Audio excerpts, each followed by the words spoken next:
You're thinking of rep ranges in the wrong way. Most people still think about rep ranges in terms of strength, in terms of hypertrophy, in terms of endurance, in terms of stamina, blah, blah, blah, blah, blah. None of that means anything. The only thing that means something is how close you are to failure. And as people that are trying to build their physiques, the only reason you're listening to this video is because of that fact. If you're here for any other reason, you're in the wrong place.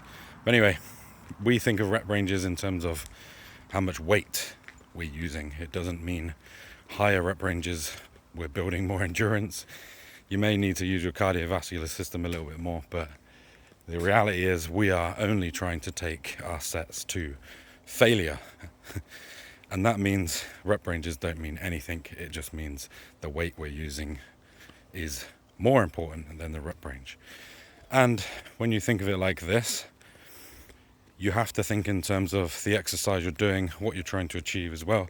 So for example, if you're doing a small isolation movement and it doesn't take a lot out of you in terms of fatigue and energy, let's say a dumbbell lat raise is a pretty fucking easy exercise, isn't going to beat you up too much, you'll just feel a bit sore in the shoulders.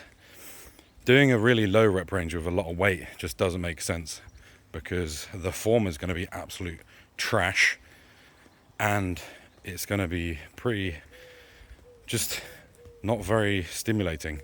You know, when you use really heavy weight and a small isolation exercise, it's very hard to connect with that. Whereas with compound lifts, like a barbell squat or a deadlift or a leg press, something like that, using heavier weight and lower rep ranges is pretty easy to feel what you're doing. So that's how I approach rep ranges and weight within certain exercises. Isolations I'll generally go upwards of 12 to 15 reps. Anything beyond 15 reps, the set just becomes too long. And then compound movements, I'll stick to like 6 to 8, depending on what it is. Actually, legs I go higher because the weight is so heavy that it just feels unsafe.